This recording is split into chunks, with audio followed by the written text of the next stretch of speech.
US Bangla এয়ারলাইন্সে Dhaka ফ্লাইটে board করার পর 1 ঘন্টা বসে আছি। তারপর তারা বলে যে হচ্ছে 10.55 টন তেল রিফুয়েল করতে গিয়ে তারা নাকি হচ্ছে 15 টনের মতো তেল রিফুয়েল করে দিয়ে দিয়েছে। আমাদের প্লেন এখান থেকে নামলাম। তো এখন আমাদেরকে সবাইকে নামিয়ে দিয়েছে। আমরা ওয়েটিং লাউঞ্জে আবার নাকি বসে থাকবো। সো এই ধরনের ইস্যু কেন বুঝলাম না। এতক্ষণ বসায় রাখার পর তারপর যদি বলে এবং তারপর যদি আবার প্লেন থেকে নামিয়ে দেয়, মানে সবারই তো কাজকর্ম থাকে, ইস্যুস থাকে। This is not done. So boarding pass check করে আমাদেরকে আবার নামিয়ে দিল। আমরা আবার ওয়েটিং লাউঞ্জে আসলাম। এই যে দেখেন বাম পাশ দিয়ে একজন কো পাইলট, তিনিও উঠে চলে যেতেছেন। মানে কাহিনী যে কি,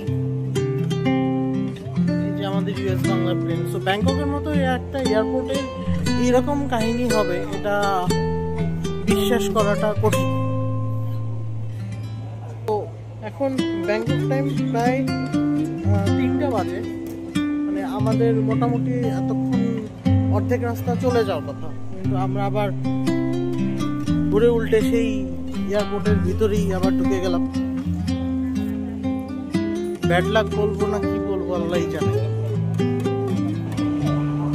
সবাই এখানে বিরক্ত হয়ে বসে থাকা, এরকম কখনো ফেস করিনি লাইফে। তো সব সমস্যার সমাধান হচ্ছে খাবার পাঠিয়ে দেওয়া।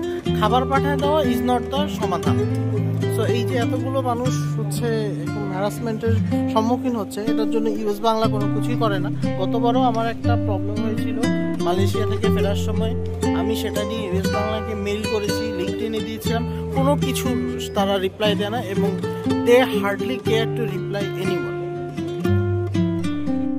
সো তারা এখন বলছে যে তারা এখন 300 বাতের কুপন দিবে। কুপন দিয়ে হচ্ছে আপনারা উপর থেকে যা ইচ্ছা তাই খেয়ে আসেন। আর একটি কুপন দিয়ে বাদ দিয়ে আমার সেটাতে নয় কাজে লাগবে, যত ফালতু ম্যানেজমেন্ট। সো তাহলে আমাদের কত, 4 জনে 1200 বাতের কুপন।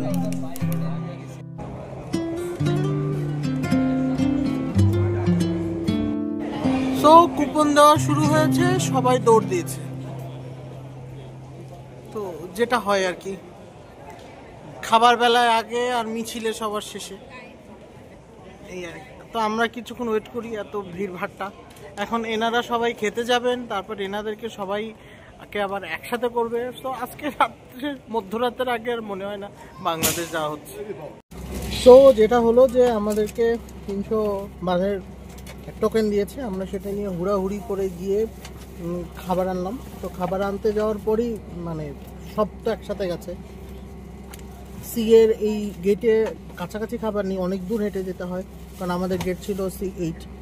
ওখানে যাবার পর তো ভিড় যথারীতি মানুষজনের, বিভিন্ন মানে যেখানেই যান, আর সবখানে আবার এই কোড অ্যাকসেপ্ট করছিল না। যাই হোক, মোটামুটি কোনোভাবে খাবারটা নিয়ে আসলাম। আমরাও পাগল হয়ে গেছি, যারা খাবার দিচ্ছিল তারাও পাগল হয়ে গেছে।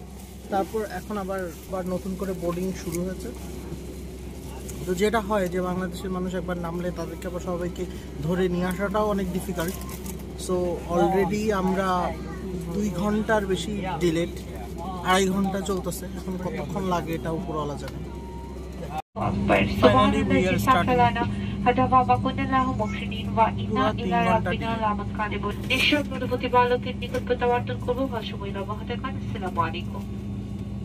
ক্যাপ্টেন সাকারি এবং অন্যান্য কুদের পক্ষ থেকে ফ্লাইট পার্সন নাবিনা আপনাদের সবাইকে ইউএস বাংলা এয়ারলাইন্সের ফ্লাইট নাম্বার BS 218